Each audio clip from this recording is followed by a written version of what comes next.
धन्यवाद सुधाकर अपराज साहेब. आणि आता ज्यांची वाट बघत होतो आपण, तुम्ही पाहिलं असेल कोण आले आहेत, राजीव जलोटा साहेब, मुंबई पोर्ट ट्रस्ट अथॉरिटीचे चेअरमन, ज्यांनी महाराष्ट्रातल्या अनेक जिल्ह्यामध्ये कलेक्टर म्हणून काम केलेलं आहे आणि ज्यांना पंतप्रधान महोदयांनी 2017मध्ये एक्सलन्स इन पब्लिक ॲडमिनिस्ट्रेशनसाठी सन्मानित केलेलं आहे. असे राजीव जलोटा साहेब. त्यांनी इतर ठिकाणी अनेक कामं केली, पण आज ते पोर्ट ट्रस्टचे चेअरमन आणि इंडियन पोर्ट असोसिएशनचे चेअरमन असल्यामुळे आणि आपण हा कार्यक्रम पोर्ट ट्रस्ट युनियनचा असल्यामुळे आपल्या सगळ्यांच्या मनात एकच आहे की पगारवाढीच्या समितीचे चेअरमन आहेत साहेब. पण ते चेअरमन जरी असले तरी मी तुम्हाला सांगतो, आम्ही त्यांना फार जवळून पाहतो, अपराज साहेब, मी वगैरे आमच्या समोरच असे बसतात ते. त्याला सरकार काय सांगतं आहे, तुम्हाला ही 13 मार्गदर्शक तत्त्व की दिलेली आहेत, त्याच्या पलीकडे जायचं नाही तुम्ही. त्याने एक एक्सपर्ट कमिटी नेमली होती, ती कमिटी सांगते की हे तुम्हाला वर्तुळ घालून दिलेलं आहे, ते वर्तुळाच्या बाहेरसुद्धा तुम्ही जायचं नाही. काही पोर्ट ट्रस्टचे चेअरमन त्यांना सांगतात, जाहीररित्या सांगतात, काही वेळेला कानात सांगतात, तुम्ही काही जरी पगारवाढ दिलीत तर आमचा किस्सा रिकामा आहे, त्यामुळे आम्ही तो आमच्या कामगारांना, आमच्या पोर्टच्या कामगारांना देऊ की नाही, अशी परिस्थिती निर्माण झालेली आहे. आणि जे 5 महासंघ आहेत कामगारांचे, ज्यामध्ये आम्ही सुद्धा आहोत, ते आम्ही सांगतो गेली 65 वर्ष आम्ही सेटलमेंट करतो आहोत, विविध चेअरमनबरोबर सेटलमेंट केली, अजूनपर्यंत कुठल्याही अटीशिवाय आम्ही सेटलमेंट केलेली आहे, त्यामुळे सगळ्या अटी काढून टाका तुम्ही आणि आमच्याबरोबर बोलणी करा. अशा बिकट परिस्थितीत त्यांना पुढची बोलणी सुरू करायची आहेत. पण मी तुम्हाला सांगतो की चेअरमन साहेबांजवळ, राजीव जलोटा साहेबांजवळ एक अतिशय चांगलं स्किल आहे आणि त्या स्किलबरोबरच त्यांना एक जाण आहे की 20,000 गोदी कामगार जे 11 बंदरांमध्ये काम करत आहेत, सुमारे 36,000 पेन्शनर्स जे सेवानिवृत्त झालेले आहेत, त्यांच्यावर आपण अन्याय होऊ द्यायचा नाही आहे, ही त्यांची जाण आहे. त्यामुळे इतर अनेक लोकांनी किती बाण मारले असले तरी ती म्हणे ना, हृदयात बाण ज्याच्या त्यालाच दुःख ठावे, अशी त्यांची अवस्था आहे. कारण ते बाकीचे चेअरमन ज्यावेळी म्हणतात ना की आम्ही काही देऊ शकू की नाही, हे सांगूही शकत नाहीत की बाबा माझीसुद्धा तुमच्यासारखीच परिस्थिती आहे मुंबईचा पोर्ट ट्रस्टचा चेअरमन म्हणून, कारण ते IPAचे चेअरमन आहेत. पण एक उत्तम माणूस, एक पॉझिटिव्ह माणूस आपल्याला चेअरमन म्हणून मिळालेला आहे आणि त्याची चुणूक आम्हाला अलीकडेच विशाखापट्टणमला जी मीटिंग झाली त्या मीटिंगमध्ये झाली. त्याने एका मीटिंगमध्ये जवळजवळ 30 ते 35 आमच्या ज्या मागण्या होत्या त्यावर धडाधड निर्णय घेतले. दुसरी मीटिंग आता 31 ऑगस्ट आणि 1 सप्टेंबर, अजून कन्फर्म नाही केली आहे, साहेब करतील कन्फर्म, दिल्लीला होण्याची शक्यता आहे आणि तिथे फार महत्त्वपूर्ण निर्णय होणार आहेत. मी शेटे साहेबांना विनंती करेन की तमाम गोदी कामगारांच्या वतीने आपण राजीव जलोटा साहेबांचा शाल, पुष्पगुच्छ आणि मोमेंटो देऊन स्वागत करावं. मी आपके लिए एक शेर बोलता हूँ, अल्लाह परत, कि जलोटा साहब ये शाल और फूलों के हार लाए हैं, ये शाल और फूलों के हार लाए हैं, ये समझिए बाहर लाए हैं, आप उन्हें बड़े शान से कबूल कर लेना क्योंकि सारे गोदी कामगारों का प्यार लाए हैं. असे हे जलोटा साहेब आमच्यामध्ये उपस्थित आहेत.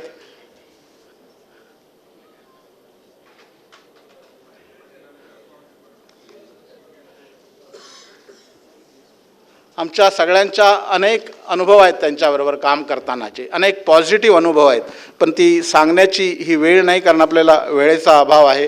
ते DG शिपिंग म्हणून असतानासुद्धा मी त्यांना DG शिपिंगच्या ऑफिसमध्ये भेटलो आणि त्या 15 मिनिटाच्या मीटिंगमध्ये त्यांनी जहाज तोडणी कामगारांसाठी जे निर्णय घेतले त्याचं फलित आम्हाला दिसायला लागलेलं आहे. त्यांनी प्रतिनिधित्व तिथे पाठवलं आणि ते फार उपयुक्त ठरलेलं आहे. असे जलोटा साहेब आहेत.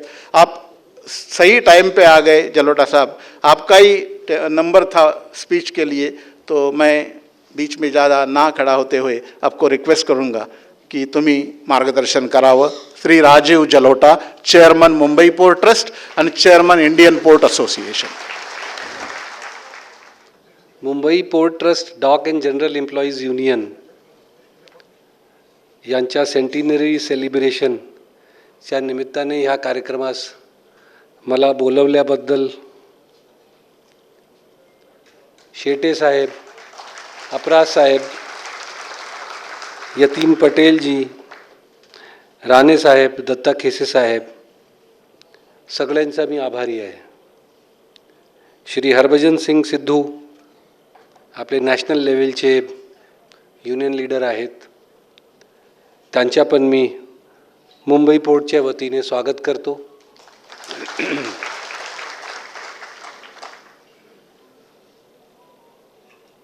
अपराज साहेबांनी, राणे साहेबांनी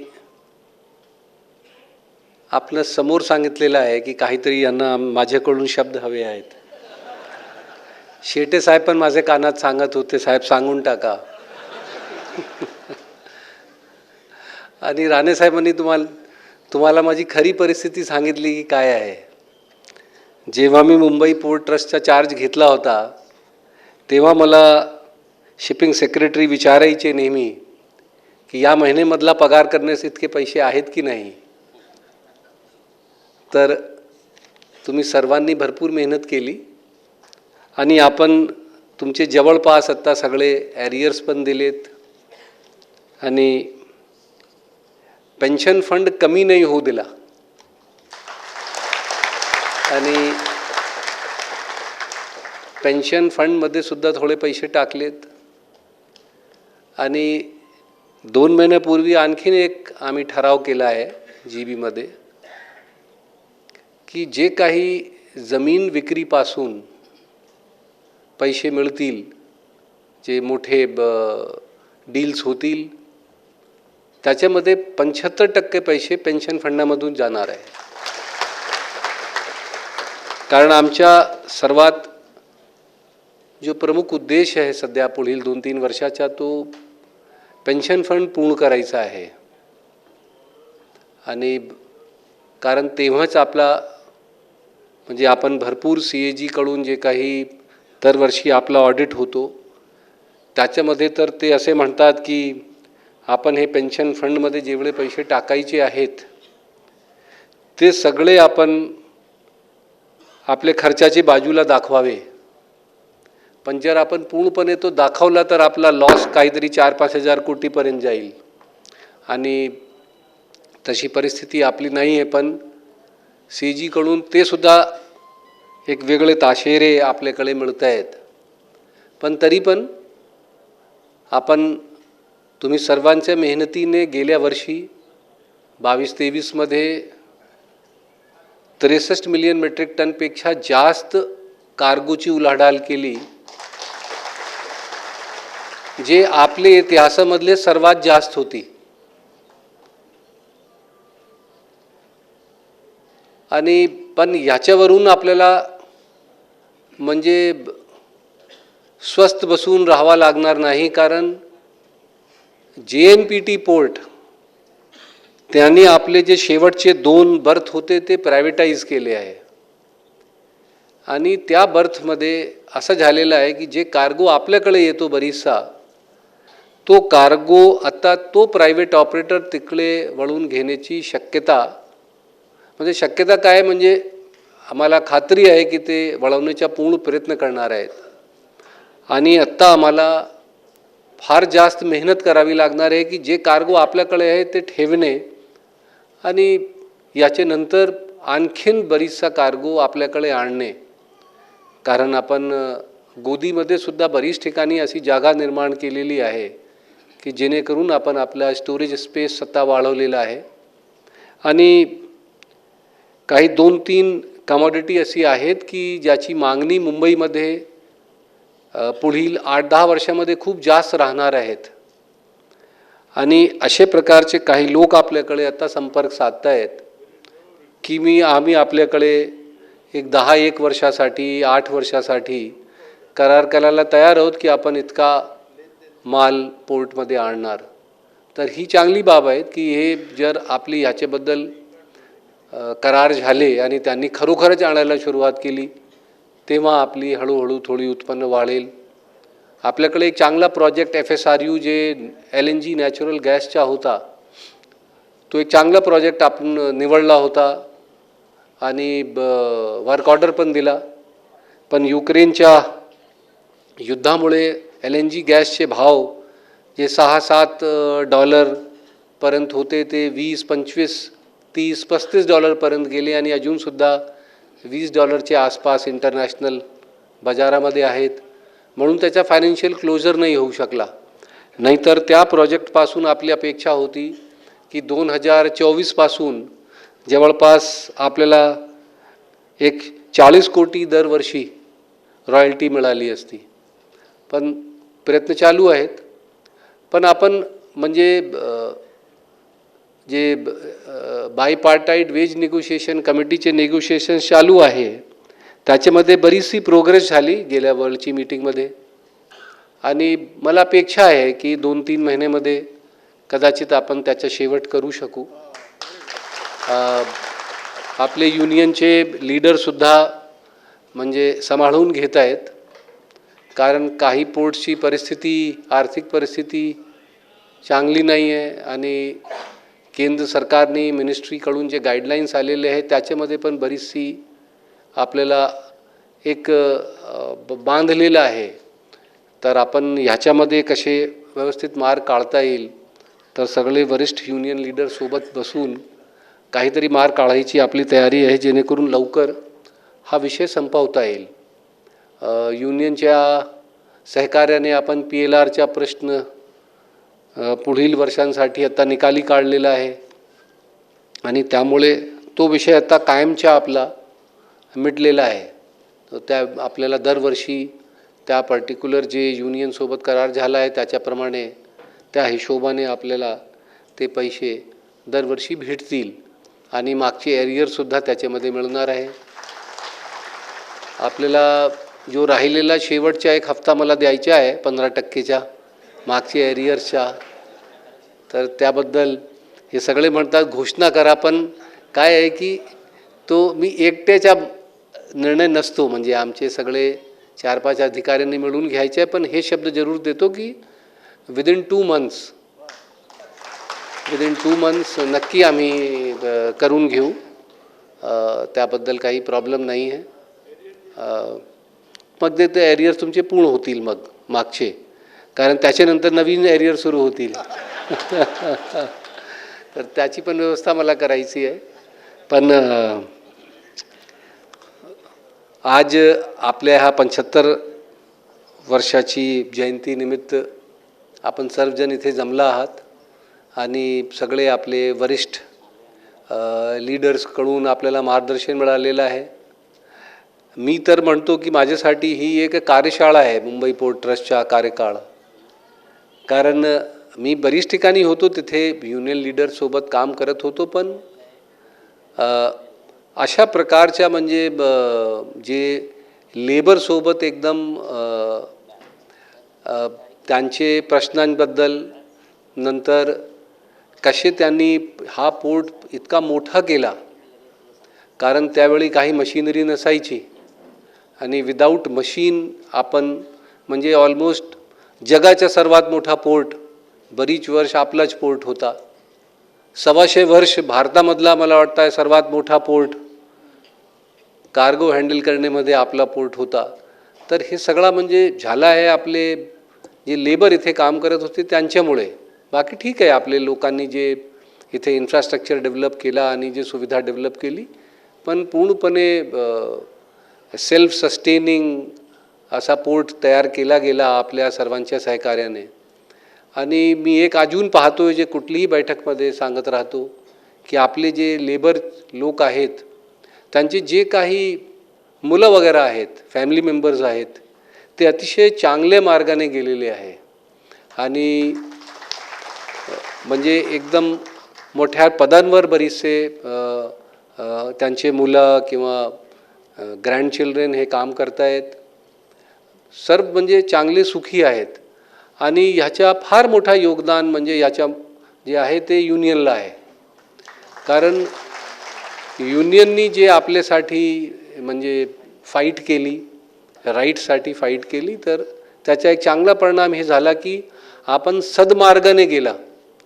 कारण मी आणखीन 1-2 डिपार्टमेंट्समध्ये पूर्वी काम केलं आहे जिथे लेबर होते पण ते सन्मार्गाने गेले नव्हते आणि तिथे खूप त्रास मी बघत होतो त्यांचे. कारण थोडासा माझा एक सोशल दृष्टिकोन असतो मी ते बघत राहतो.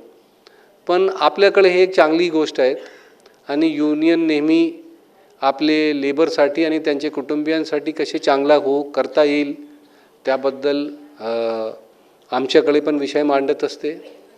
आत्ता पण शेटे साहेब म्हणत होते की गोदीमध्ये कामगारांची आत्ता फार मोठी कमतरता आहे, तर कसे तरी आपण कामगार वाढवले पाहिजे कोणत्याही मार्गाने असू द्या, कारण सरकारचे काही बंधन आहेत. पण याबद्दल म्हणजे सरकारने आम्हाला सूचना पण केलेली आहे की आवश्यक कामांसाठी जे लागणार आहेत, काही कॉन्ट्रॅक्टचे असतील, काही पर्मनंट असतील, त्याबद्दलचा प्रस्ताव फायनल करून पाठवायचा आहे आम्हाला. म्हणजे इंटरनल चर्चा चालू आहे. पण कारण की आता आपला स्वरूप बदलतो आहे, बरीचशी गोष्टीमध्ये आय टीचा वापर होतो आहे. आय टीच्या वापरामुळे आपल्याला म्हणजे माणसं कमी लागत आहेत. पण जशा प्रकारचा आपला पोर्ट आहे त्याच्यामध्ये म्हणजे कंटेनर पोर्टसारखा नाही आहे की 100% काम आय टीद्वारे करता येते. कारण की बाहेरचे पोर्ट आहेत, रॉटरडॅम पोर्ट आहे, तिथे काहीतरी तो जगातला सर्वात मोठा पोर्ट आहे, पण 100 माणसं फक्त काम करतात, सगळे रोबोट्सने काम केला जातो. पण आपलं पोर्ट तसं नाही आहे. आपल्या पोर्टमध्ये माणसं लागणार आहे, कितीतरी मशिनरी आली तरी. तर आपल्याला हा मॉडर्न टेक्नॉलॉजी आय टी सोबत माणसांना घेऊन चालावा लागणार आहेत. हे चॅलेंजिंग दिवस आहेत आपल्यासाठी, कारण सर्व मार्गांनी म्हणजे आपल्याकडे चॅलेंज आहे. बाजूबाजूचे पोर्ट आपला कार्गो घ्यायची तयारीमध्ये आहेत.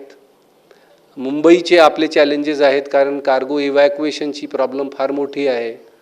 रेल्वे लाईन मध्ये सुद्धा फार वेळ आपल्याला मिळत नाही की इव्हॅक्युएशन करता येईल. अशा प्रकारच्या काही आपल्याकडे कार्गो यायची तयारी आहे. पण ते म्हणतात की रेल्वे लाईन वाढवून द्यावी. OCT टर्मिनल आपला झाला होता, तो बंद पडला, कंटेनर सुरू नाही होऊ शकले आणि तिथे आपण दुसरा काही माल तात्पुरत्या स्वरूपात आणतो आहे, त्याचा पण मार्ग लागलेला नाही आहे. क्रूज टर्मिनल आपला तयार होतो आहे, पण क्रूजने आपल्याला म्हणजे डायरेक्टली जे पैसे मिळायला पाहिजे, भारतीय इकॉनॉमीला पैसे भरपूर भेटतील, पण आपल्याला कमी भेटत आहेत. पण तो एक नॅशनल जबाबदारी म्हणून आपण आपली जबाबदारी पार पाडतो आहे. कदाचित क्रूजसाठी आणखीन 2 टर्मिनल किंवा बर्थ करावे लागणारे अशी परिस्थिती दिसते 1-10 वर्षामध्ये, कारण मुंबईला भरपूर क्रूज येण्याची शक्यता आहे. आणि कदाचित त्या निमित्ताने आपली काही जमीन जर आपण मॉनिटाईज करू शकलो आजूबाजूची, तर त्याच्याने निश्चित आपला फायदा होणार आहेत आणि आपले पेन्शन फंडमध्ये पैसे लवकर येतील. म्हणजे तो एक आपल्याकडे जे एक असा दिसतो चित्र, कधी कधी आपल्याला वाटत असेल की पेन्शन फंडमध्ये पैसे राहणार की नाही, पण आपण अशी व्यवस्था मी तरी करून ठेवतो आहे की पेन्शन फंडला हात लावायचा नाही आणि लवकरात लवकर पेन्शन फंड कसे पूर्ण करायचा. कारण आता मला वाटतं आहे की एक गोवा पोर्टला थोडा पैसे कमी आहेत, कोचीनला थोडेसे कमी आहे आणि आपल्याकडे बाकी सगळ्या ठिकाणी पेन्शन फंड परिपूर्ण झालेला आहे. आणि आपण पण ते करायचं आपला मानस आहेत. आपण आज मला बोलावलं इथे आणि माझा सत्कार केला, त्याबद्दल आपल्याला परत धन्यवाद देतो आणि आपण सर्वांना माझ्यातर्फे शुभेच्छा देऊन माझे 2 शब्द संपवतो. थँक्यू. धन्यवाद चेअरमन साहेब, आपण इथे आलात आणि अतिशय मोकळ्या मनाने कामगारांशी संवाद साधलात. आजच्या साहेबांच्या भाषणात एक गोष्ट तुम्ही लक्षात ठेवा, 2 महिने पुढचे फार महत्त्वाचे आहेत. पुढच्या 2 महिन्यात राहिलेला ॲरियसही मिळणार आहे आणि नवं करार झाल्यानंतर तो ॲरियसही ड्यू असणार आहे. त्यामुळे जोरदार टाळ्या वाजवा साहेबांना, अगदी जोरदार वरतीसुद्धा. धन्यवाद. यानंतर मी विनंती करेन हमारे आज के चीफ गेस्ट हिंद मजदूर सभा के महामंत्री Shri Harbhajan Singh Sidhu.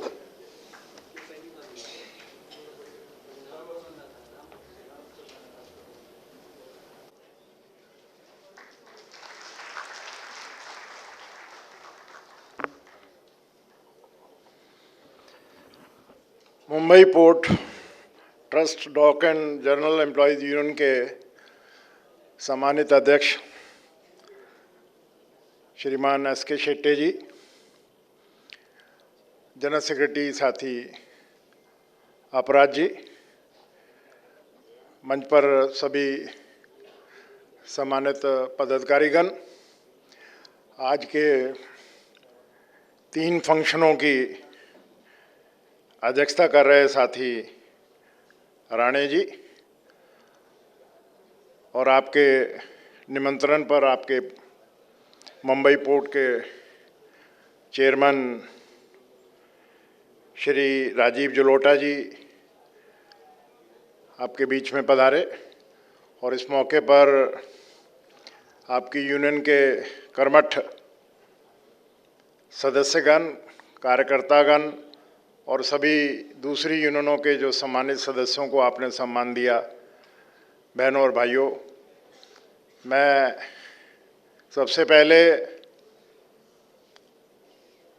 Dock and general employees union के अध्यक्ष, महामंत्री और पदाधिकारियों का आभार प्रकट करता हूं कि मेरे को आज आप लोगों ने ये मौका दिया कि मैं आपकी यूनियन का जो 100 साल हो गए 2020 में, उसको इसलिए नहीं आप सेलिब्रेट कर पाए कि ये मालूम नहीं था किसी को कि देश के अंदर, दुनिया में ऐसी त्रासदी आएगी कि ऐसी बड़ी महामारी आ जाएगी, और उस महामारी की वजह से देश पूरा क्या दुनिया ठप हो गई, और कितने लोग बाग हमारे बीच में से छोड़कर चले गए, इसका अंदाज़ा लगाना बड़ा मुश्किल है।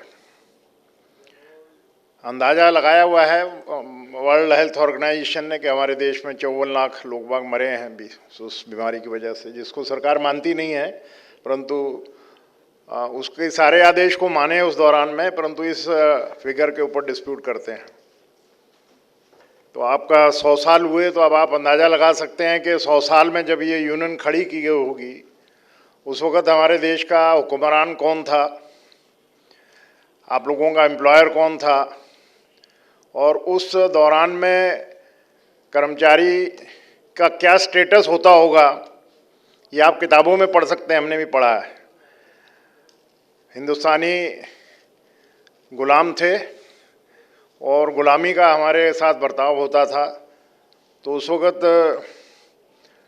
डॉक वर्कर्स का क्या स्टेटस होता होगा, वो यूनियन संगठित होने में कितना कठिनाई महसूस करता होगा। यूनियन बनाना तो असंभव उस वक़्त मामला था, फिर भी बहादुर साथियों ने, भारतीयों ने जो पोर्ट एंड डॉक में काम करते हैं, उन्होंने हौसला किया, हिम्मत किया, कर्मचारियों को इकट्ठा किया, यूनियन रजिस्टर कराई, और उसकी सेंचुरी भी 100 साल पूरे हो चुके हैं, हम 23 में हैं।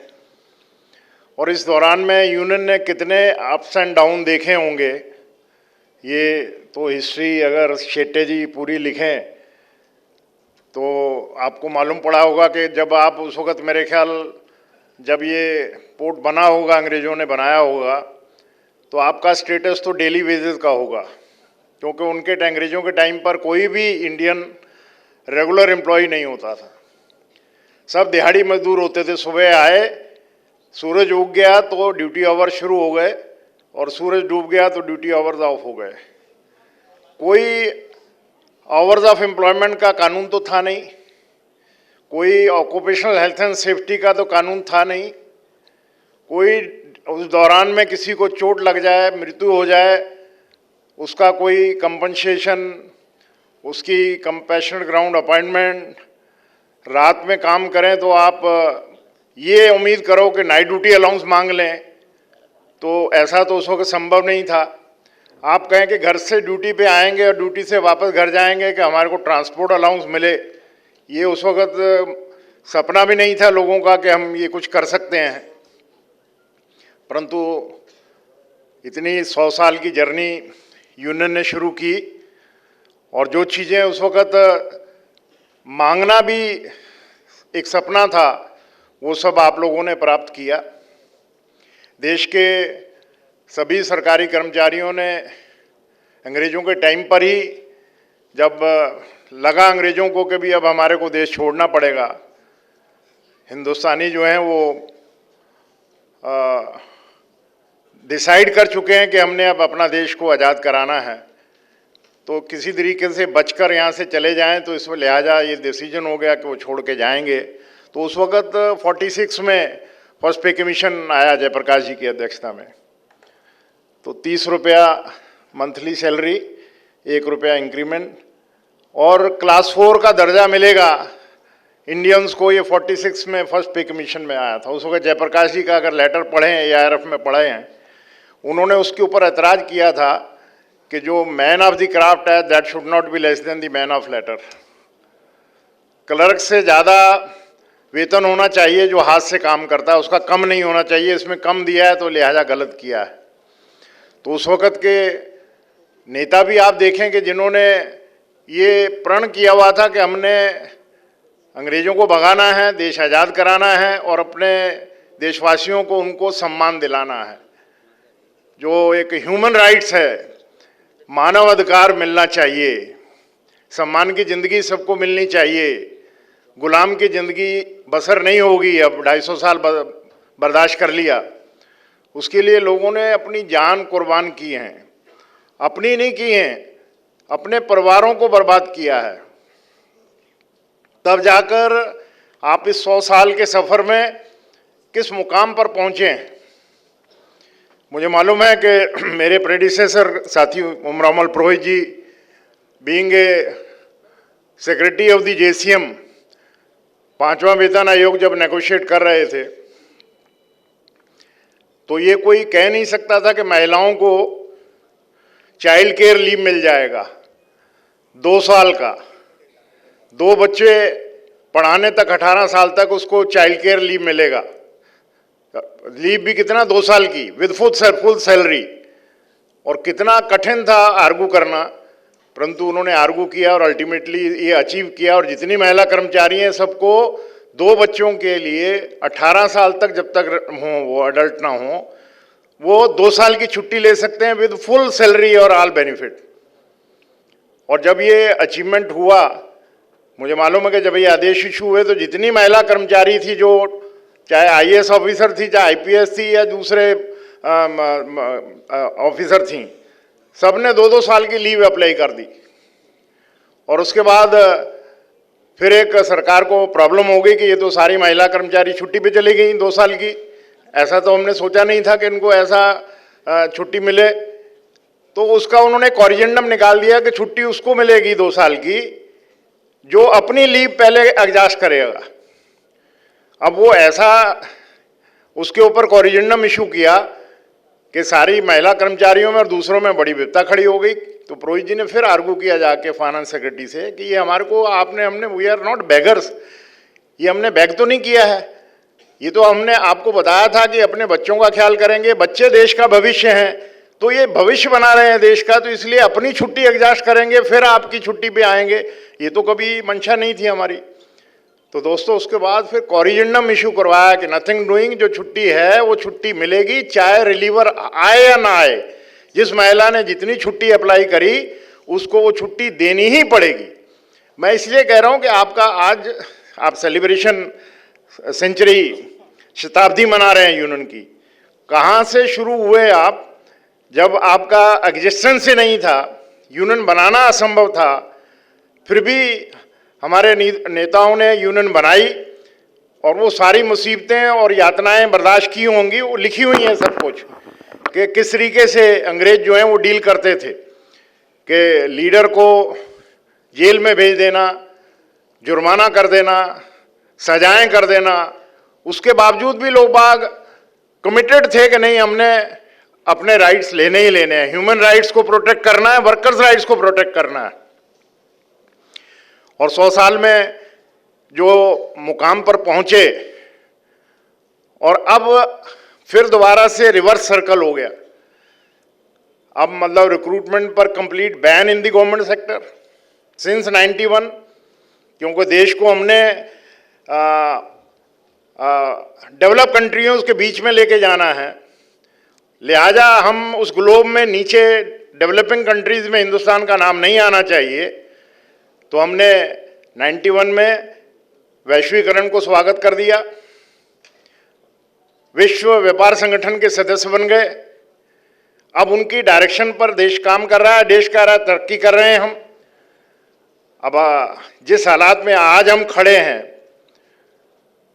जब कांग्रेस गई है छोड़कर 2014 में, तो हमारे देश पर वर्ल्ड बैंक जो हमारा एक मनी लेंडर है दुनिया का सबसे बड़ा, उससे कितना कर्जा हमारे ऊपर था वो गूगल्स करो भी पता लगेगा आपको। 52 लाख करोड़ हमारे पे कर्जा था, छोड़ के गए वो डॉक्टर मनमोहन सिंह जी। और अभी इस 10 साल में जो सरकार अभी चला रहे हैं, इन्होंने कितना कर्जा ले लिया? 1 लाख करोड़ कर्जा और ले लिया, जो मतलब ये 10 साल में लिया है, और देश डेवलप कर रहा है। और आज देश के अंदर हाईएस्ट बेरोजगारी है। इतनी बेरोजगारी पहले कभी किसी ने देखी नहीं होगी। सबके घर में बच्चे पढ़ लिख कर डिग्री डिप्लोमा लेकर घूम रहे हैं, नौकरी कहीं मिल नहीं रही है। हाँ, नौकरी मिल रही है, आपने ठेकेदार के पास काम करना है तो वहाँ पर आपका कोई वर्कर्स राइट आपको मिलेगा नहीं, कोई आवर्स ऑफ एम्प्लॉयमेंट ठेकेदार के वर्कर पर लागू नहीं होंगे, कोई मिनिमम वेज, आपके काम करने की जगह पर क्या वातावरण है, ऑक्यूपेशनल हेल्थ एंड सेफ्टी का कोई इंश्योरमेंट हो रहा है कि कोई इंस्पेक्शन है ही नहीं। आपको अगर जिस तरीके की महंगाई बढ़ रही है उसके हिसाब से वेतन बढ़ रहा है नहीं बढ़ रहा है, उसके बारे में गवर्नमेंट ने लिखित तौर पर और दम से कह रहे हैं कि कोई इंस्पेक्शन नहीं है ईज ऑफ डूइंग बिजनेस की, हमारे को पैसे वालों का सम्मान करना है, बिना पैसे के देश विकास नहीं कर सकता है। और शर्म क्या हो गया है, एक कमोडिटी बन गई बाजार में बिकने वाली। ये पहले जब आपने यूनियन शुरू करी थी उस वक्त ये हाल था कि वर्कर की कोई वुकत नहीं थी, कोई वहाँ पर वर्कर्स राइट्स मिलता नहीं था, कोई ह्यूमन राइट्स अंग्रेजों के टाइम पे था नहीं। आज 100 साल में हमने तरक्की कर ली, हम 5 ट्रिलियन का क्लेम कर रहे हैं कि हमारा देश तीसरे नंबर पे जाएगा, अमेरिका के करीब पहुंच जाएगा। और देश में 82 करोड़ 82 करोड़ को मैं नहीं कह रहा हूं, हमारे माननीय प्रधानमंत्री जी कहते हैं कि हम 2 टाइम का खाना दे रहे हैं उनको पिछले कई सालों से। 2020 के बाद कितना खाना दे रहे हैं? एक आदमी को 5 किलो गेहूं, अगर गेहूं नहीं खाता तो 5 किलो चावल और 1 किलो दाल। और अगर स्टेट में इलेक्शन नजदीक आ जाए, पैसा टैक्स पेयर का है परंतु वो कहते हैं हम देते हैं। तो उसमें अभी यूपी का चुनाव जो जीता है तो उसमें 10 किलो कर दिया, 10 किलो गेहूं ले लो, 10 किलो चावल ले लो, और उसमें मसाला भी दे रहे थे, एक तेल की बोतल भी दे रहे थे। और उनसे पूछो कि वहां आपके कोई स्कूल है जहां आपका बच्चा जाता है? कहता नहीं साहब, बच्चे तो घर बैठे हैं, स्कूल है ही कोई नहीं। कोई हॉस्पिटल में इलाज हो रहा है, कोई मरने से बचने के लिए सरकारी हॉस्पिटल, कैसा हॉस्पिटल है ही नहीं साहब, वो तो अस्पताल बने हुए हैं। तो फिर वोट किसको दोगे? राशन मिलता है? हाँ साहब, घर बैठे राशन मिलता है। तो राशन मिल रहा है इसलिए मर नहीं रहे हैं, तो इसलिए वोट उन्हीं को देंगे जो राशन दे रहे हैं। तो ये देश हमारा कहाँ पहुंच गया 100 साल में, कहाँ से चले थे, कितनी तरक्की शेट्टे साहब ने करवाई। और उससे पहले दूसरा नंबर हमारे, आपने 100 साल हो गए हमारे जयंती डॉक्टर शांति पटेल जी का, जिन्होंने सारी लाइफ, वो डॉक्टर बाय प्रोफेशन डॉक्टर थे, और उस जमाने के डॉक्टर माँ बाप ने पढ़ाकर लिखाकर डॉक्टर बनाया होगा कि भाई अपना लाइफ जो है वो बड़ी अच्छी व्यतीत करेंगे, परंतु उन्होंने डिसाइड कर लिया कि नहीं, हमने फ्रीडम की लड़ाई में जाना है, बाय प्रोफेशन डॉक्टर काम नहीं करेंगे, मजदूरों की सेवा करनी है। उन्होंने सारी लाइफ लगा दी अपनी, और लाइफ लगाने के बाद काफी कुछ दिलवाया। डॉक्टर अशोक मेहता हमारे हिंद मजदूर सभा के पहले जनरल सेक्रेटरी चुने गए थे 48 में। RS रुईकर जो थे वो अध्यक्ष चुने गए थे। जयप्रकाश जी उस वर्किंग कमेटी में थे। मणिबेन कारा हमारी उनकी वाइस प्रेसिडेंट बनी थी, HMS के फाउंडर मेंबर थी। और शेट्टी साहब डॉक्टर शांति पटेल जी के साथ बड़े लंबे तक इन्होंने पारी खेली है। और अभी मेरे ख्याल से हॉल में जितने साथी बैठे हैं, अभी शेट्टी साहब का पीछे जन्मदिन मनाया गया 92 ईयर्स, तो अभी आपके इस उम्र में भी वो घर नहीं बैठते हैं, उनमें जज्बा है कि मैं मेरा साथी को, जैसे अभी चेयरमैन साहब कह रहे थे कि 18 में जो आपका एग्रीमेंट हुआ था वेज एग्रीमेंट, उसका जो रिमेनिंग 15% है वो आपको 2 महीने में मिल जाएगा। Is it so? ऐसा ही अनाउंसमेंट किया था, पर बोले मराठी में थे, पर मैं आइडिया लगा रहा था। मैंने पूछा फिर उनसे, वासे जी से, कि भाई क्या अनाउंसमेंट कर दिया। उन्होंने कहा साहब जो बचा हुआ पैसा वो दे देंगे, मतलब उन्होंने कहा कि लैंड कमर्शियल यूटिलाइजेशन का तो बिल ही पार्लियामेंट में पास हो गया था, जो लैंड खाली है उसको कमर्शियल यूटिलाइज कर लेंगे, उससे पैसा आ सकता है। मतलब आपकी पेंशन का भी वो पैसा उसमें से इंश्योर कर रहे हैं। तो मैं समझता हूँ कि बहुत ही अच्छे एडमिनिस्ट्रेटर हैं, जो इस हालात के अंदर भी अपने अंडर में जितने भी साथी काम करते हैं उनके हितों की रक्षा करने का आपके सामने उन्होंने घोषणा की है। क्योंकि अभी तो हालात ऐसे हैं कि आपके सामने ही है सारा कुछ जो है। 2020 से लेकर 2023 में, मैं 23 तो आगे बढ़ गया हूँ, 2020 के टाइम में अंदर देखें अगर आप, जब पूरी दुनिया बंद हो गई थी, हमारे देश में 100 अरबपति थे। ड्यूरिंग कोविड पीरियड 61 अरबपति और बन गए हमारे ही देश में, हिंदुस्तान में। और गरीब कितने हो गए? 82 करोड़, जिनके पास खाना नहीं है, रोजी रोटी नहीं है, घर नहीं है, स्कूल नहीं है, हॉस्पिटल नहीं है, कपड़े नहीं है पहनने को। उनको सरकार कह रही है हम 5 किलो गेहूं दे रहे हैं आपको खाने के लिए, खाते रहो बैठे हुए। और पैसे वाले जिनके वजह से देश जो है वो ग्लोब में डेवलप कंट्रीज बनेगा, उनको पूरी छूट है। गौतम अडानी दुनिया का दूसरे नंबर का अमीर आदमी कितने सालों में बना है? ड्यूरिंग पेंडेमिक के बाद, 20 साल के बाद। पहले इनका नाम नहीं आता था, मुकेश अंबानी का आता था। Now he is a second richest man of the world. अब उनके पास during covid 8 airport, international airport सरकार ने उनके हवाले कर दिए, जबकि उनको एयरपोर्ट के मेंटेनेंस का, मैनेजमेंट का आधे घंटे का भी नॉलेज नहीं है। वो देश की जनता का पैसा लगा हुआ इंटरनेशनल लेवल के अपग्रेड हुए हुए एयरपोर्ट, ड्यूरिंग पेंडेमिक जब लोग वहां मर रहे थे, हॉस्पिटल में जगह नहीं थी, वेंटिलेटर नहीं था, ऑक्सीजन नहीं था, लोग दम तोड़ रहे थे, हॉस्पिटल में एडमिशन नहीं मिल रहा था। भोसले जी बैठे हैं, इनके रेलवे के ठेकेदार छोड़ के भाग गए थे सारे। ये जो ठेकेदार के वर्कर बचे थे जो मर रहे थे भूखों से, उनको खाना खिला रहे थे। तो उस हालात के अंदर लोग बाग मर रहे थे, अपनी जानें बचाने के लिए तड़प रहे थे, और हमारे देश में अमीर आदमी अमीर होता चला जा रहा था।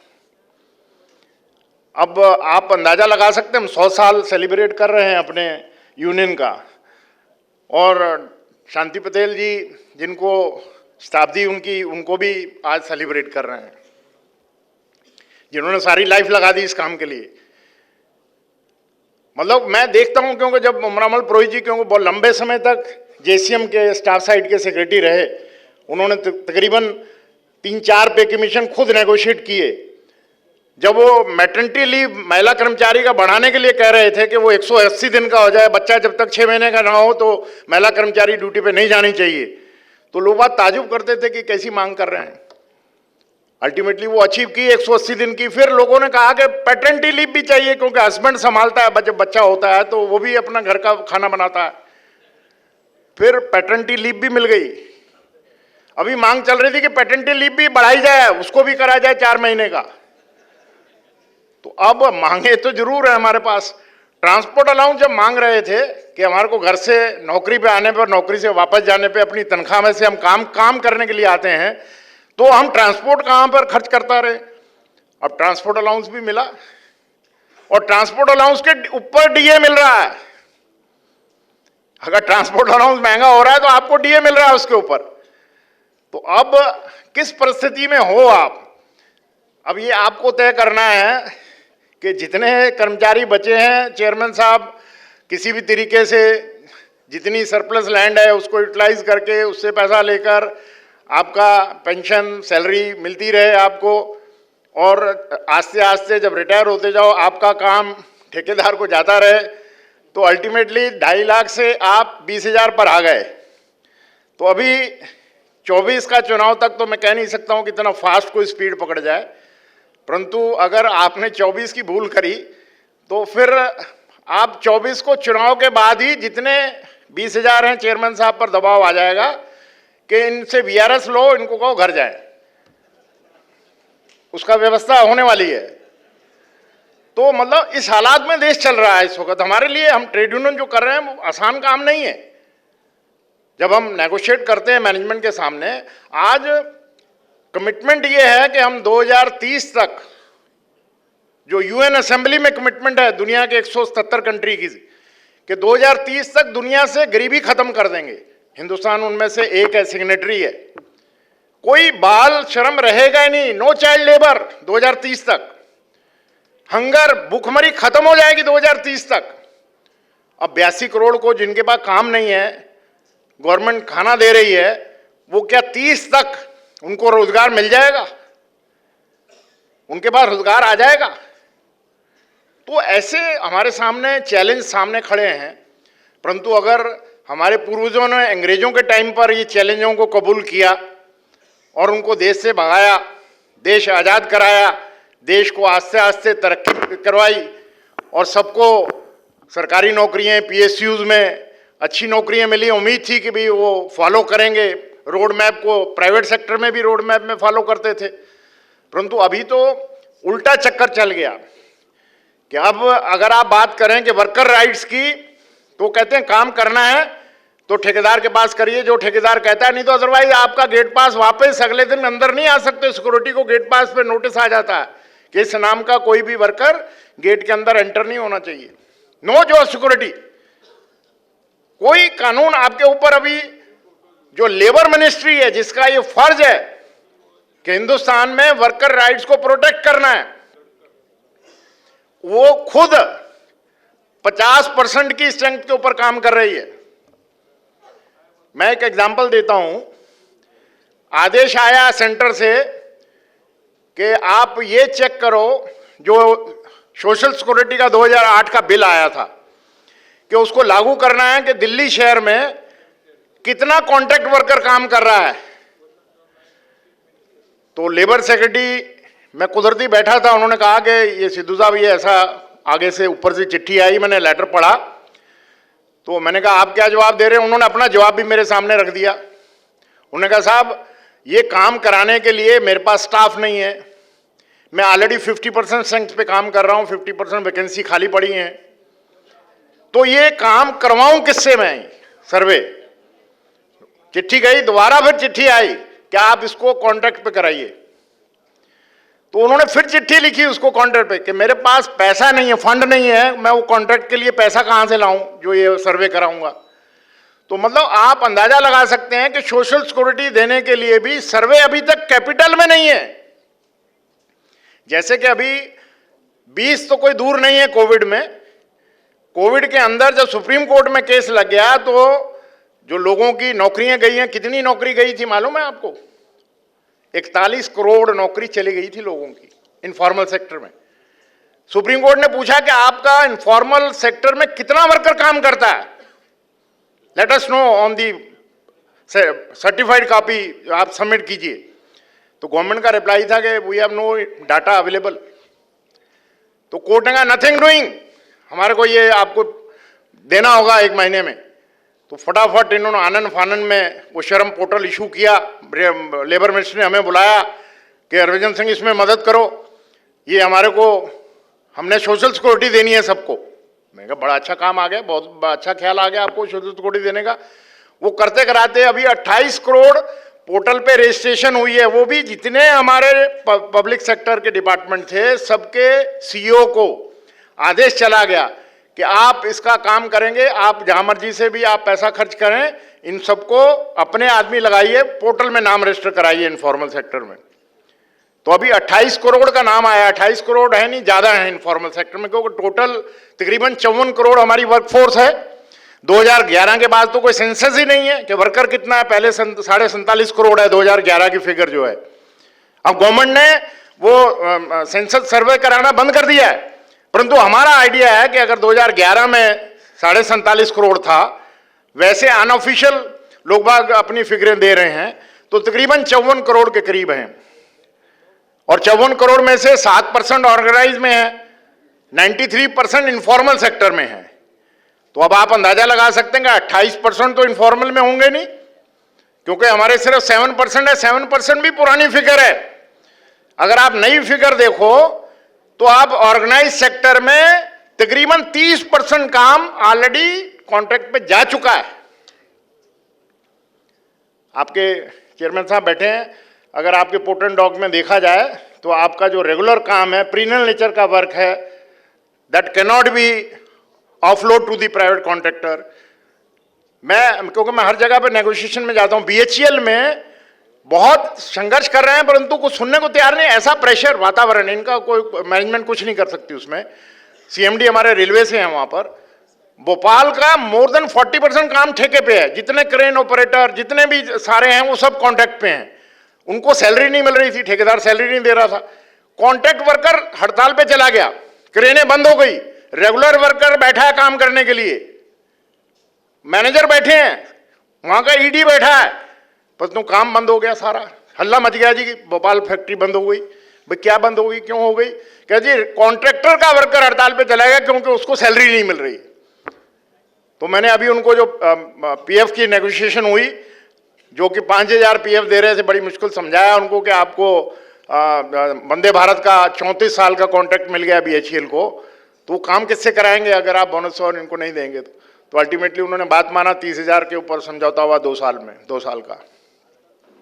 तो मैं ज़्यादा समय नहीं लूँगा, क्योंकि अब आपने मेरे को यहाँ पे जनरल सेक्रेटरी के हैसियत से सम्मान दिया, मौका दिया मुख्य अतिथि के तौर पर आने पर, तो मैं आपको आकर सिर्फ बधाई दे के चला जाऊं तो मैं जनरल सेक्रेटरी की ड्यूटी से, रिस्पॉन्सिबिलिटी से कहीं ना कहीं चूक करूंगा। तो लिहाजा मैं आपको कह रहा हूं कि आपको 100 साल में ये डॉक जनरल एम्प्लॉयज यूनियन ने कहां पर लाकर अपलिफ्ट किया। मुझे याद है उमराव पुरोहित जी नेगोशिएट करते थे कि लास्ट पे grant should be the pension. ये आज भी मांग है हमारी। अब ये लास्ट पे शुड बी पेंशन, अब मांगने का कोई हिम्मत हो रही है, कोई दिमाग में आता है कि हम ये दोबारा मांग रखें? उन्होंने कह दिया there will be no 8th पे कमीशन, 8वां वेतन कमीशन भूल जाओ आप। सरकारी कर्मचारी को 8वां वेतन आयोग नहीं मिलेगा। और अभी भोसले जी बैठे हैं, ये मेरे ख्याल 2 स्टेटों के कन्वीनर हैं ओल्ड पेंशन स्कीम के। 10 तारीख को दिल्ली में जा रहे हैं पार्लियामेंट पर हल्ला बोलने के लिए। अब जो लास्ट पे ग्रांट 50% तो नहीं मिला, अब 100% तो नहीं मिला, 50% मिला है।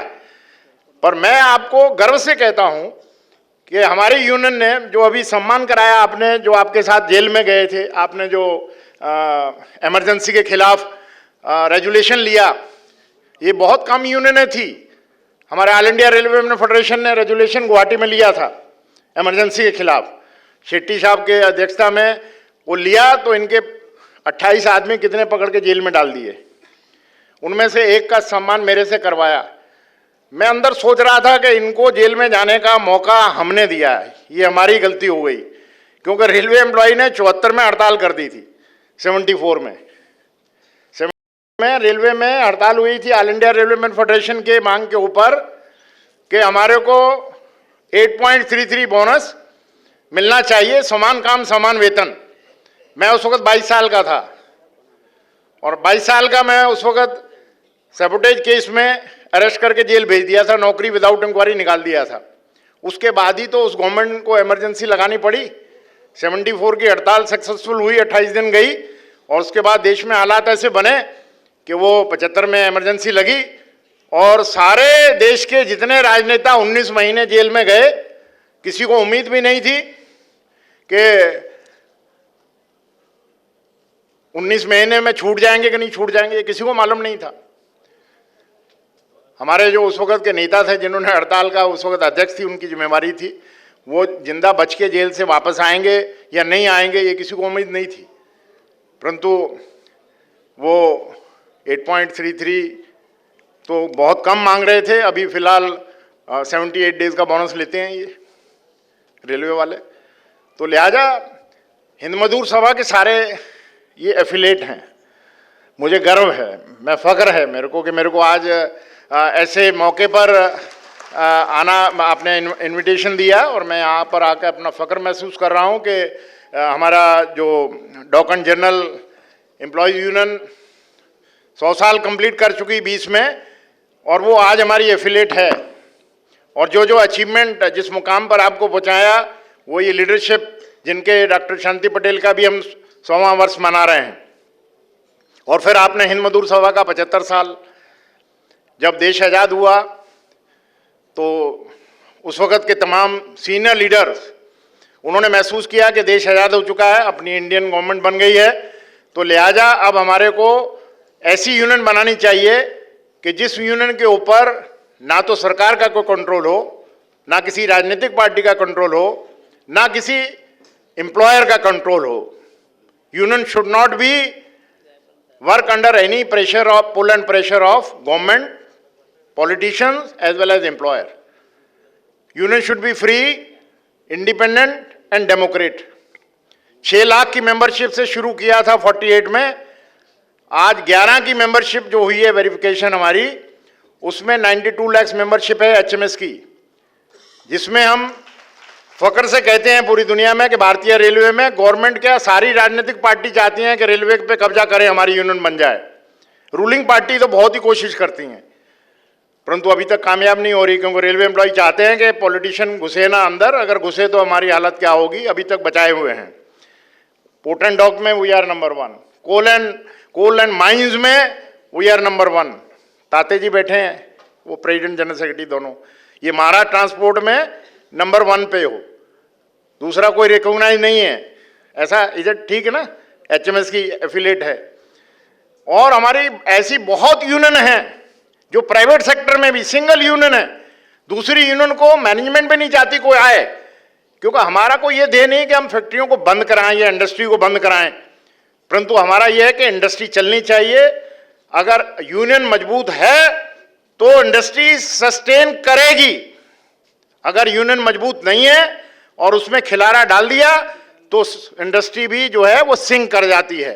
लिहाजा ये वर्ल्ड का नारा है, आईटीएफ का नारा है कि union should B strong so that industry can sustain.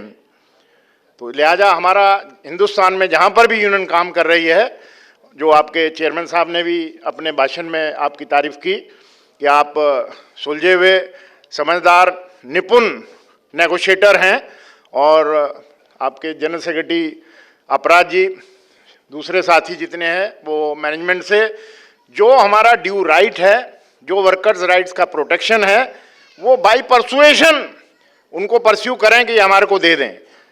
हड़ताल पे जाना, जो शेट्टी जी ने भी लिखा है अपने कहीं पर कि हड़ताल जो है वो लास्ट रिजॉर्ट है हमारा, उससे पहले हमारे को दुनिया भर के हमारे पास अधिकार हैं, परंतु अभी मैं शॉर्ट कर रहा हूँ, बंद कर रहा हूँ, क्योंकि मैं ऑर्गेनाइजरों के लिए प्रॉब्लम हो जाती है। अभी हमारे लेबर राइट्स 44 जो है स्क्रैप कर दिए गए हैं, मालूम है ना आपको? मैं हिंद मजदूर सभा के बुलेटिन में उसको छाप के बांटता हूँ हिंदी इंग्लिश में। अभी 4 कोड बन गए हैं, 4 कोड को अभी सरकार इस 24 तक तो लागू नहीं कर पाएगी, और वो जब लागू हो गए तो आप हड़ताल तो भूल जाओ, हड़ताल नहीं कर पाओगे। मैं उसकी एग्जांपल देता हूं एक छोटी सी, शेट्टी जी। अभी 41 ऑर्डिनेंस फैक्ट्री, जिसका मैं वाइस प्रेसिडेंट हूं all India defence employee federation का, उसको कॉर्पोरेटाइज करने का फैसला कर लिया सरकार ने। तो हमने कहा भाई आप इसको कॉर्पोरेटाइज क्यों कर रहे हो? कहते आपका आउटर्न जो है वो पूरा नहीं आ रहा है। हमने कहा कितना चाहते हो? उन्होंने कहा वो 20-25 करोड़ होना चाहिए, 20-25 हज़ार करोड़ होना चाहिए। हमने कहा हम 30,000 करोड़ देंगे, पर आप हमारे को मटेरियल, मशीन, मैन पावर तो दो। वो ना देकर उन्होंने उसको 7 कंपनी में कॉर्पोरेटाइज कर दिया है, और हमारे पास कोई चारा नहीं था। हमने 5 दिन की हड़ताल पे गए, 100%, जिसमें कोई भी एम्प्लॉय, किसी भी यूनियन का, कोई भी आइडियोलॉजी का, सब हड़ताल पे गए। सरकार ने देखा कि ये तो मामला बड़ा गड़बड़ हो गया, तो हमने कहा ये 5 दिन के बाद भी नहीं सुन रहे, तो हमने कहा हम इंडेफिनेट पे जाएंगे। तो उन्होंने कहा ऑर्डिनेंस इशू कि आप हड़ताल पे नहीं जा पाएंगे, हड़ताल पे जाएंगे तो गैरकानूनी होगी, कोई गेट मीटिंग नहीं कर पाएंगे, कोई रैली नहीं कर पाएंगे, कोई धरना नहीं कर पाएंगे, कोई वर्क टू रूल नहीं कर पाएंगे। आपको इस हड़ताल में जो मदद करेगा वो भी स्ट्राइकर माना जाएगा, और पुलिस वाला बिना एफआईआर के जहां चाहेगा वहां आपको अरेस्ट कर लेगा। और अगर आप गैर कानूनी हड़ताल पे गए, आपकी यूनियन की मान्यता खत्म, आपके बैंक अकाउंट सीज, आपका दफ्तर सीज, और आप जेल में। ये ऑर्डिनेंस निकाला, 6 महीने के बाद उसको एक्ट बना दिया। इसको हमने हाईकोर्ट में चैलेंज किया, तो हाईकोर्ट का जज कहता है कि अगर हमारे ऊपर चाइना या पाकिस्तान हमला कर दे और आप हड़ताल पे जाओगे डिफेंस की फैक्ट्री में, तो फिर क्या बनेगा देश का। तो हमने कहा जब हड़ताल पे होगी, तो हम आज तक हमारा रिकॉर्ड है कि भारतीय रेलवे ने कभी जब मूवमेंट हुई हड़ताल में, सारी स्पेशल आर्मी के लिए चलाई, ड्यूटी पे रहा हमारा एएसएम मरे बॉर्डरों के ऊपर, ड्राइवर मरे, परंतु हमने कभी ड्यूटी को रिफ्यूज नहीं किया। देश तो हमारा है ना, देश किसी अकेले का नहीं है। तो लिहाजा अभी हड़ताल का नाम लागू होने पर आप हड़ताल पे नहीं जा पाएंगे, क्योंकि उसमें ऐसा लिख दिया गया है कि अगर पहले सिर्फ एसेंशियल कैटेगरी हड़ताल पे जाती थी, नोटिस देती थी, उन्होंने कहा नथिंग डूइंग, अब सारी यूनियन देंगी नोटिस, और जिस दिन नोटिस देंगे उस दिन से reconciliation deemed to have been start. During reconciliation, nobody can go on strike. If you go on strike, that strike will be treated as illegal. और illegal होगी तो आपको 6 महीने का कैद और आपको ₹1,00,000 जुर्माना, और दोनों भी इकट्ठे हो सकते हैं। तो अब आप अंदाजा लगा सकते हैं, मैं चारों कोड एक्सप्लेन कर सकता हूं, पर मैं ऐसी गुस्ताखी नहीं करूंगा। तो लिहाजा मैं आपसे अपील कर रहा हूं कि आप अपने इस मौके के ऊपर, जब इतना अच्छा आज आप 100 ईयर्स को सेलिब्रेट कर रहे हैं, डॉक्टर शांति पटेल जी की जयंती मना रहे हैं, हमारे हिंद मजदूर सभा का 75वां साल, जो सरकार तो अपना 75वां देश आज़ाद होने का एक मौसम चल रहा है, परंतु हमारा हिंद मजदूर सभा के भी एफिलिएट पूरे देश में मना रहे हैं। तो मेरा सिर्फ इस मौके पर आपसे एक मैसेज है कि आप अपने विवेक को ध्यान में रखते हुए आप इसके ऊपर गौर करें, सोचें कि आप कहां पर थे, कहां पर आए हैं और अब कहां जाना शुरू हो गए। क्या आप ह्यूमन राइट्स, वर्कर्स राइट्स जो हमारे हैं वो हमारे प्रोटेक्टेड हैं या नहीं है। तो लिहाजा इसके ऊपर हिंद मजदूर सभा ने तो आईटीएफ के थ्रू वर्ल्ड कांग्रेस में, जहां पर तकरीबन 67 कंट्रीज उसकी मेंबर हैं, 167 कंट्रीज, वहां पर उन्होंने वर्ल्ड के अंदर हमारे फेवर में, देश के इंडियन वर्कर के फेवर में रेजोल्यूशन पास किया है। तो लिहाजा मैं अपनी बात को यहाँ विराम देता हूँ और आप लोगों को बहुत बहुत मुबारकबाद देता हूँ कि आप लोगों का 100 साल आज आपने सेलिब्रेट किया, और आपको आपके चेयरमैन साहब ने, उनका आभार प्रकट करता हूँ, धन्यवाद करता हूँ कि उन्होंने आपको दिवाली दशहरे से पहले ही खुशखबरी दे दी, ताकि आप अभी से ही अपना खर्चा जो है बढ़ा लें, जितना पैसा मिलेगा उतना आप अपना खर्चे का बजट बढ़ा लें। तो ये भी एक आप लोगों को बहुत अच्छा इस मौके के ऊपर उन्होंने खुशखबरी दी है। मैं इन्हीं शब्दों के साथ फिर पुनः अपने लीडरशिप का, शेट्टी जी का, अपराध जी का, राणा जी का, सारे जो दत्ता जी और दूसरे साथी जो मंच पर हैं, उनका आभार प्रकट करता हूँ। खासतौर पे आप लोगों का जिन्होंने मेरी बात को ध्यानपूर्वक सुना है, और उम्मीद करता हूँ कि इसके ऊपर रात को जब सोते वक्त जरूर सोचेंगे। इन्हीं शब्दों के साथ मैं आपका पुनः बहुत बहुत आभार, धन्यवाद। इनकलाब जिंदाबाद। चप्पल निकला है। धन्यवाद हरभजन जी, आपको सुनना ये हमेशा हमारे लिए एक अच्छा मौका रहता है। तो भी टाइम की पाबंदी है मित्रांनो, बंधू आणि भगिनींनो, अजून 2-3 महत्त्वाच्या गोष्टी आहेत। एक, काही डिग्निटरीज समोर आहेत, त्यांचा सन्मान करायचा आहे। आमचे सेवानिवृत्त पदाधिकारी आहेत, त्यांचाही सन्मान आता होणार आहे। त्यानंतर अध्यक्षीय भाषण, आभार प्रदर्शन आणि कर भला सो हो भला ही नाटिका, त्यामध्ये आपल्याला 15 ते 20 मिनिटाचा टी ब्रेक घ्यायचा आहे। त्यामुळे पुढचे जे कार्यक्रम आहेत ते मी लवकरात लवकर थोडंसं फास्ट घेण्याचा प्रयत्न करेन। केरसी पारेख साहब आमच्यामध्ये उपस्थित आहेत। केरसी जी आप ऊपर आइए। मुंबई पोर्टर्समधील transport and dock workers union ही एक बलाढ्य युनियन आहे, त्याचे जनरल सेक्रेटरी, आणि या युनियनला PDMLO मनोहर कोतवाल, comrade SR Kulkarni, KA Khan, KR Prabhudesai, B Mohanrao, Vajpayee अशा मान्यवरांची खान लावलेली आहे आणि अशा युनियनचे नेतृत्व करणारे केआरसी पारेख, इनका स्वागत शेटे साहब करेंगे। हमारी यूनियन की तरफ से उनका सम्मान करेंगे। केआरसी पारेख शेटे साहब करेंगे सम्मान। RN शेख साहब हमारे बीच हाजिर है। RN शेख साहब आपको ऊपर आना है।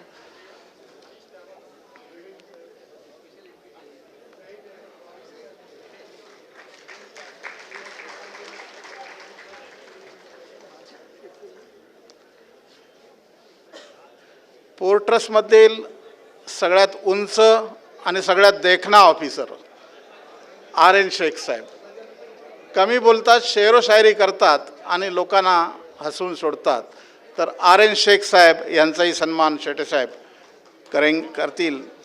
Traffic manager, head of the department म्हणून ते नुकतेच सेवानिवृत्त झालेले आहेत, नाना।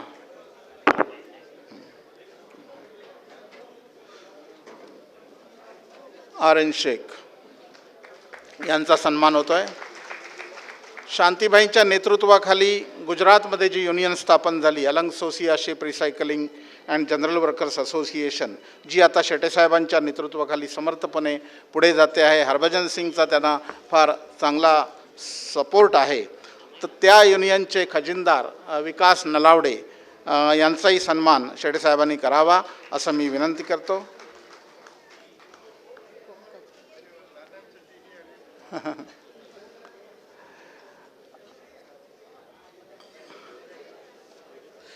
आणि यानंतर आपल्याला आता एक थोडक्यात आपण हे करणार आहोत, पण जे सेवानिवृत्त सहकारी आमचे आहेत त्या सेवानिवृत्त सहकाऱ्यांच्या सन्मानासाठी इथे मी आमंत्रित करेन आमचे बोर्ड मेंबर आणि माझे सहकारी दत्ता खेसे।